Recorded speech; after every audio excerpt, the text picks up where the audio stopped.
കൊച്ചി നിയമസഭാ മണ്ഡലത്തിൽ സ്ഥാനാർത്ഥി ലത്തീൻ സഭയിൽ നിന്ന് തന്നെ വേണമെന്ന കടുത്ത സമ്മർദ്ദം പുലർത്തുകയാണ് UDFന് മുന്നിൽ ലത്തീൻ സഭ.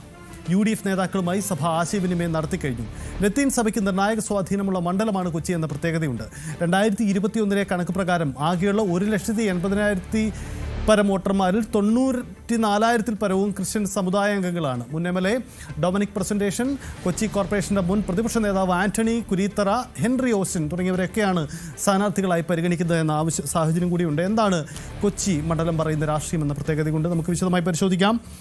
ഡാനി പോൾ ചേരുന്നുണ്ട്. ഡാനി, കൊച്ചിയുടെ രാഷ്ട്രീയത്തിലേക്ക് വരുമ്പോൾ CPM KJ മാക്സിയാണ് കഴിഞ്ഞ 2 തവണയായി അവിടെ ജനപ്രതിനിധി. പക്ഷേ കൊച്ചിയിൽ ഇത്തവണ കൊച്ചി കോർപ്പറേഷൻ തെരഞ്ഞെടുപ്പിൽ പോലും ലത്തീൻ സഭ ഇടപെട്ടു എന്ന വിവാദം നിലനിൽക്കുകയാണ്. മേയർ തെരഞ്ഞെടുപ്പിൽ മേയറിനെ നിശ്ചയിക്കുന്ന കാര്യത്തിൽ. അപ്പോൾ UDFന് മേൽ വീണ്ടും ഒരു സമ്മർദ്ദം ഉയർത്തുന്നത് ലത്തീൻ സമുദായാംഗം തന്നെ വേണമെന്നാണോ, അതോ കൊച്ചി രൂപതയിൽ നിന്നുള്ള ആൾ തന്നെ സ്ഥാനാർത്ഥിയാവണം? ഇങ്ങനെ ഒരു കടുത്ത സമ്മർദ്ദം UDFന് മുന്നിൽ സഭയുടേതായിട്ടുണ്ടാവുന്നുണ്ടോ?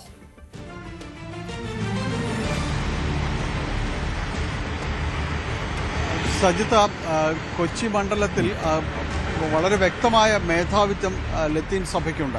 അതിൽ കൊച്ചി രൂപതയ്ക്ക് ഈ മണ്ഡലത്തിൻ്റെ ഒരു പ്രത്യേകത എന്ന് പറയുന്നത് കുറേയെല്ലാം കൊച്ചി രൂപതയുടെയും അതോടൊപ്പം തന്നെ ആലപ്പുഴ രൂപതയുടെയും ഭാഗം, ഈ 2 രൂപതകളുടെയും ഭാഗമാണ്. രണ്ടും ലത്തീൻ സഭ തന്നെയാണ്, ലത്തീൻ സഭയുടെ ഭാഗമാണ്. ഈ 2 രൂപതകളും ചേരുമ്പോൾ അവിടെ ഒരു അപ്രമാദിത്വം സഭയ്ക്ക് ലത്തീൻ സഭയ്ക്ക് വരുന്നുണ്ട്. ഏതാണ്ട് ഒരു 85,000 വോട്ടുകൾ ഈ സഭയ്ക്ക് മാത്രമായിട്ട് അവകാശപ്പെടാവുന്ന രീതിയിലേക്കെല്ലാം തന്നെ വരുമ്പോൾ അതൊരു വലിയൊരു വോട്ട് ഷെയറാണ്. ആ രീതിയിലേക്ക് കാര്യങ്ങൾ വരും. മുസ്ലിം സമുദായത്തിൽ അവിടെ വോട്ട് കണക്കെടുപ്പ് ഏതാണ്ട് 42,000 വോട്ടുകളാണ് വരുന്നത്. അപ്പോൾ ഈ മേധാവിത്വം തന്നെയാണ് അവരുടെ ഒരു ബാർഗെയിനിങ് പവർ എന്ന രീതിയിലേക്ക് പറയാവുന്നത്. കഴിഞ്ഞ 2 വർഷത്തെ അവരുടെ ഒരു തെരഞ്ഞെടുപ്പ് അനുഭവങ്ങളുണ്ട്. അതിൽ KJ മാക്സി വിജയിച്ചു വരുന്ന കഴിഞ്ഞ തവണത്തിന് മുൻ വർഷത്തിലൊരു തെരഞ്ഞെടുപ്പ് 1,500 വോട്ടുകളുടെ ഭൂരിപക്ഷം മാത്രമേ ഉണ്ടായിരുന്നുള്ളൂ. ഡൊമിനിക് പ്രസന്റേഷൻ അതൊരു കോൺഗ്രസ് അനുകൂല മണ്ഡലം എന്ന രീതിയിലെല്ലാം എടുത്തുനിന്നാണ് ഡൊമിനിക് പ്രസന്റേഷൻ അവിടെ വളരെ അപ്രതീക്ഷിതമായി പരാജയപ്പെടുന്നത്. അന്ന് പറഞ്ഞു കേട്ടിരുന്ന ഒരു പ്രധാനപ്പെട്ട ഒരു കാരണമെന്ന് പറയുന്നത് കൊച്ചി രൂപതാധ്യക്ഷൻ അദ്ദേഹവുമായിട്ടുള്ള ഒരു സ്വരച്ചേർച്ചയില്ലായ്മയാണ് ഈ രീതിയിലേക്ക് വളരെ അപ്രതീക്ഷിത തോൽവിയിലേക്കെല്ലാം തന്നെ പോയത്. അതായത് കൊച്ചി രൂപതയുടെ പിന്തുണ ഉറപ്പാക്കാൻ കഴിഞ്ഞില്ല എന്നതായിരുന്നു അന്നത്തെ ഒരു പരാജയത്തിന് കാരണമായിട്ട് പറയുന്നത്. പിന്നീട് ടോണി ചമ്മണി, മുൻ മേയറാണ്, കൊച്ചിയുടെ മുൻ മേയർ അവിടേക്ക് മത്സരത്തിന് വരുമ്പോൾ ടോണി ചമ്മണി കൊച്ചി രൂപതയ്ക്ക് പുറത്തുള്ള ഒരാളാണ്. വരാപ്പുഴ അതിരൂപതയുടെ ഭാഗമായ എറണാകുളം നഗരത്തിൽ നിന്ന് വരുന്ന ഒരാളാണ്. അവിടേക്ക് വരുമ്പോൾ അന്നുണ്ടായിരുന്ന ഒരു പ്രാദേശിക വികാരം അത് കുറേയൊക്കെ ഉയർത്തിപ്പിടിക്കുന്നതിൽ CPM വിജയിച്ചിട്ടുണ്ട്. കാരണം KJ മാക്സി അവിടെ 2ാം വട്ടവും മത്സരത്തിനിറങ്ങുമ്പോൾ നമുക്ക് കൊച്ചി അറിയുന്ന കൊച്ചിക്കാരനായ ഒരാൾ മതി എന്ന രീതിയിലേക്ക് കാര്യങ്ങൾ കൊണ്ടുപോയപ്പോൾ കുറേയൊക്കെ സഭ അതിനൊപ്പം തന്നെ നിന്നുവെന്ന് തന്നെയാണ് 7,000 വോട്ടുകൾക്ക് ടോണി ചമ്മണി പരാജയപ്പെടുമ്പോൾ ആ കണക്കുകൾ സൂചിപ്പിക്കുന്നതും അതുതന്നെയാണ്. അതുകൊണ്ട് ഈ സഭ അത് ഇവിടെ എന്ത് തീരുമാനമെടുക്കുന്നു അതൊക്കെ ഒരു നിർണായക ശക്തിയായിട്ട് മാറാനുള്ള എല്ലാ സൂചനകളുമുണ്ട്. ലത്തീൻ സമുദായ അംഗം തന്നെ വേണമെന്ന ഒരു കാര്യത്തിലേക്ക് വരുമ്പോൾ അത് കൊച്ചിയിൽ നിന്ന് തന്നെ ആകണം എന്ന് ചിലരെങ്കിലും അവിടെ വാശി പിടിക്കുന്നുണ്ട്, ചിലരെങ്കിലും അത് ചൂണ്ടിക്കാണിക്കുന്നുമുണ്ട്. ചില ആലോചനകളും ആ രീതിയിൽ തന്നെ നടക്കുന്നുണ്ട്. ചില ആളുകളെയാണ് UDF കോൺഗ്രസ് പ്രധാനമായിട്ട് തന്നെ പരിഗണിച്ചു പോകുന്നത്. ഒന്ന്, കൊച്ചി നഗരസഭയുടെ കഴിഞ്ഞ വർഷത്തെ പ്രതിപക്ഷ നേതാവായിരുന്ന, നേരത്തെ കൗൺസിലറെല്ലാമായിട്ട് 2 വട്ടം തികച്ചിരുന്ന അഡ്വക്കേറ്റ് ആന്റണി കുരീത്തറ, അദ്ദേഹം കൊച്ചി സ്വദേശിയായ അദ്ദേഹത്തെ പരിഗണിക്കുന്നു. ഡൊമിനിക് പ്രസന്റേഷൻ മുൻ MLA ആണ്, കൊച്ചിയിൽ വേരുകളുള്ള ഒരാളാണ്. അദ്ദേഹത്തെ പരിഗണിക്കുന്നത്. അദ്ദേഹം മത്സരരംഗത്തില്ല എന്ന് പറയുന്നുണ്ടെങ്കിൽ കൂടിയും അത് കാരണം അദ്ദേഹത്തിൻ്റെ പേര് ഉയർന്നു വരുമ്പോൾ ചില എതിർപ്പുകളും ഉയർന്നു വന്നേക്കാം. സ്വാഭാവികമായും തന്നെ പലതവണ മത്സരിച്ചതാണ്, അതുകൊണ്ട് അദ്ദേഹവുമില്ല എന്ന് പറയുന്നു. ഒപ്പം ഹെൻറി ഓസ്റ്റിൻ യുവ നേതാവാണ്.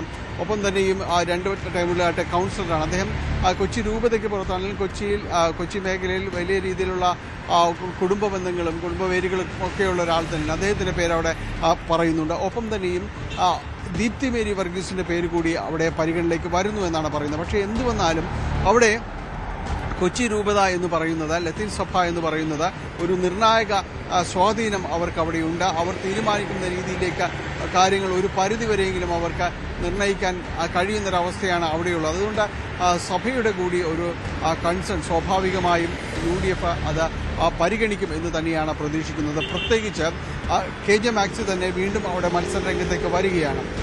അദ്ദേഹത്തിന് അനുകൂലമായ ചില സാഹചര്യങ്ങളായിട്ട് ചൂണ്ടിക്കാണിക്കുന്നത് ഒന്ന്, ആ കടൽഭിത്തി നിർമ്മാണമുണ്ട്. അത് കടൽഭിത്തി 1ാം ഘട്ടം പൂർത്തീകരിച്ചിരിക്കുന്നു. 2ാം ഘട്ടം കണ്ണമാലിയിലേക്കുള്ള 2ാം ഘട്ടം കൂടി പൂർത്തീകരിക്കാനുള്ള ഭരണാനുമതി അടക്കം ലഭിച്ചൊരു സാഹചര്യമുണ്ട്. അത് വലിയ രീതിയിൽ തീരദേശവാസികളുടെ വലിയ സ്വപ്നമായിരുന്നു. അത് പൂർത്തീകരണത്തിലേക്ക് വരികയാണ്. അത് അദ്ദേഹത്തിന് അനുകൂലമാണ്. ഒപ്പം തന്നെയും സഭയും എല്ലാമായിട്ടും അദ്ദേഹത്തോട് വളരെ അടുപ്പം പുലർത്തി നിൽക്കുന്ന ഒരാൾ കൂടിയാണ്. മറ്റിതര സമുദായങ്ങളും എല്ലാമായിട്ട് വളരെ അടുപ്പമുണ്ട്. അപ്പോൾ അദ്ദേഹത്തിന് ഒരു വെല്ലുവിളി സൃഷ്ടിക്കണമെങ്കിൽ ആ രീതിയിൽ വോട്ടുകൾക്ക് ഇളക്കം തട്ടുന്ന ഒരു സ്ഥാനാർത്ഥിയെ നിശ്ചയിച്ചാൽ മാത്രമേ അത് സാധ്യമാകുന്നുള്ളൂ. അതുകൊണ്ട് UDF ഈ കാര്യങ്ങളെല്ലാം പരിഗണിച്ചുകൊണ്ട്, പ്രത്യേകിച്ച് കോൺഗ്രസിൻ്റെതാണ് സീറ്റ്, കോൺഗ്രസ് ഇക്കാര്യങ്ങളെല്ലാം പരിഗണിച്ചുകൊണ്ട് മുന്നോട്ട് പോകുന്നു എന്ന് തന്നെയാണ് മനസ്സിലാക്കാൻ സാധിക്കുന്നത്. സജിത്ത്. യെസ്, അതാണ് സാഹചര്യം. ഡാനി, ഇത് പറയുമ്പോഴും ഒരു പ്രധാനപ്പെട്ട കാര്യം, കഴിഞ്ഞ തദ്ദേശ തെരഞ്ഞെടുപ്പിൽ ഇടതുപക്ഷത്തിന് അപ്രതീക്ഷിത തിരിച്ചടി ഈ തീരദേശങ്ങളിൽ ഉണ്ടായി എന്നതാണ് സാഹചര്യം. കേരളത്തിൽ ചെല്ലാനത്തെ കടൽഭിത്തി ഒരു മാതൃകയായി ഉയർത്തിക്കാട്ടുന്ന നീക്കം ഇടതുപക്ഷത്തിനുണ്ടായി. പക്ഷേ ആ മേഖലയിൽ തദ്ദേശ തെരഞ്ഞെടുപ്പിൽ തിരിച്ചടി ഉണ്ടായി. പിന്നെ എങ്ങനെ നിയമസഭയിലേക്ക് വരുമ്പോൾ അവിടെ ഇടതുപക്ഷത്തിന് ഒരു പ്രതീക്ഷ വേണം? കാരണം ഈ സാമുദായിക ഇക്വേഷൻസിനപ്പുറം മണ്ഡലത്തിൻ്റെ പൊതുവായ വികസന വിഷയങ്ങൾ തെരഞ്ഞെടുപ്പിൽ വിഷയമാകുമല്ലോ.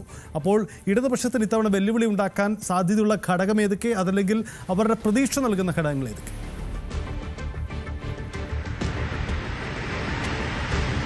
സജിത്ത്, ഇക്കാര്യത്തിൽ പ്രധാനപ്പെട്ട ഒരു കാര്യമെന്ന് പറയുന്നത് സൂചിപ്പിച്ചത് ഈ തദ്ദേശ തെരഞ്ഞെടുപ്പിൽ വലിയ തിരിച്ചടി ആ മേഖലയിൽ നിന്ന് നേരിട്ടു. അതിനവർ പറഞ്ഞൊരു ന്യായീകരണമാണ്, അല്ലെങ്കിൽ അവർ പറഞ്ഞത് തികച്ചും പ്രാദേശികമായി അവരെത്രത്തോളം ഒത്തൊരുമയോടെ ആ കാര്യങ്ങളിൽ നിലനിൽക്കുന്നു എന്നതാണ്. അത് അവർ പറഞ്ഞത് ഇതൊരു ഓർമ്മപ്പെടുത്തലാണ്. കാരണം ഈ ചെല്ലാന മോഡൽ കണ്ണമാലിയിലും വേണം.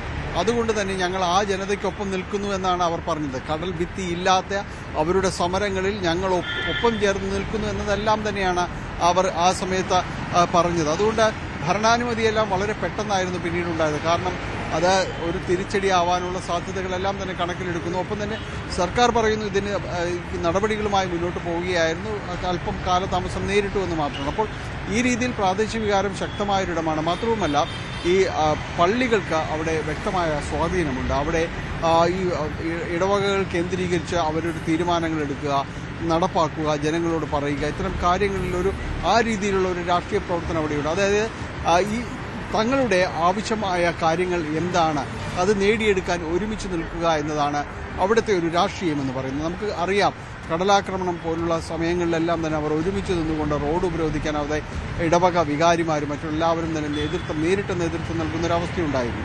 അപ്പോൾ അതിനെ മറികടക്കണമെങ്കിൽ ആ രീതിയിലുള്ള പ്രവർത്തനങ്ങൾ കൂടിയേ കഴിയുള്ളൂ.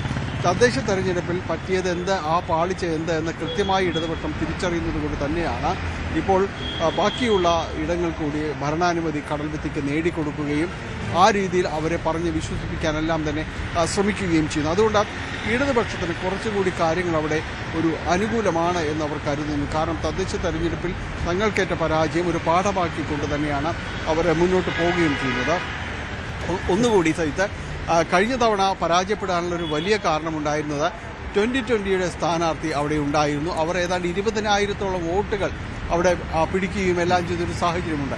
ഇത്തവണ അങ്ങനെയല്ല. ഇത്തവണ NDA ലേബലിലേക്ക് വരുന്നു. അവരവിടെ മത്സരിക്കുമോ എന്ന സ്വാഭാവികമായിട്ട് മത്സരിക്കാനുള്ളൊരു സാധ്യതയുണ്ട്. പക്ഷേ അത്രത്തോളം വോട്ടുകൾ സ്വാധീനിക്കാൻ കഴിയുമോ എന്നതെല്ലാം തന്നെ സംശയമുണ്ട്. അവിടെയാണ് UDF ഒരാശ്വാസം കൊള്ളുന്ന ഒരിടം കൂടി അവിടെയുണ്ട് എന്നതുകൂടി നമ്മൾ കുറച്ച് കാണേണ്ട. കാരണം അങ്ങനെ ഒരു പഴയ ഒരു വെല്ലുവിളി അവിടെ ഇല്ല എന്ന് അവർ കരുതുകയും ചെയ്യുന്നു. അപ്പോൾ സ്ഥാനാർത്ഥി നിർണയം വളരെ വേഗത്തിൽ തർക്കങ്ങളില്ലാതെ പൂർത്തിയാക്കുക എന്നതാണ് UDFന് മുന്നിലുള്ള ഒരു വെല്ലുവിളി. അത് സഭയെ കൂടി മനസ്സിലാക്കി ബോധ്യത്തിലെടുത്തുകൊണ്ട് മുന്നോട്ട് പോകുക എന്നതാണ്. സഭ പക്ഷേ പ്രത്യക്ഷത്തിൽ ഇത്തരം കാര്യങ്ങളിലേക്ക് വന്നിട്ടില്ല എന്നതുകൂടി ശ്രദ്ധിക്കണം. കാരണം തങ്ങൾക്ക് ഇങ്ങനെയൊരു ആവശ്യമുണ്ട് എന്ന് UDF നേതൃത്വത്തെ ഔദ്യോഗികമായി അറിയിച്ചിട്ടില്ല. അങ്ങനെ അറിയിക്കുകയാണെങ്കിൽ സഭ അവർക്കൊപ്പം നിൽക്കും എന്ന ഒരു ഉറപ്പ് കൂടി നൽകേണ്ടി വരും എന്നതുകൊണ്ട് തന്നെയാണ്. ഏതായാലും അത്തരം ആശയവിനിമയങ്ങൾ നടന്നു കഴിഞ്ഞു. ഇനി തീരുമാനത്തിലേക്ക് വരാം. സജി. യെസ്, എന്തായാലും ഒരു കാര്യം ഉറപ്പാണ് ഡാനി, ഒരു വലിയ പോരാട്ടം കച്ചിയിലുണ്ടാകും. അതിൽ സാമുദായിക ഇക്വേഷൻസ് കൂടി നിർണായകമാകുമെന്നതാണ് സാഹചര്യം. കാരണം UDFന് മുന്നിൽ സഭയുടെ സമ്മർദ്ദമുണ്ട്. അതുകൊണ്ട് സ്ഥാനാർത്ഥി പ്രഖ്യാപനം മുതൽ തന്നെ അത് പ്രകടമാവുമെന്ന് തന്നെ നമുക്ക് കരുതണം. കൂടുതൽ വാർത്തകൾക്ക് News 18 Keralam YouTube channel subscribe ചെയ്യുക.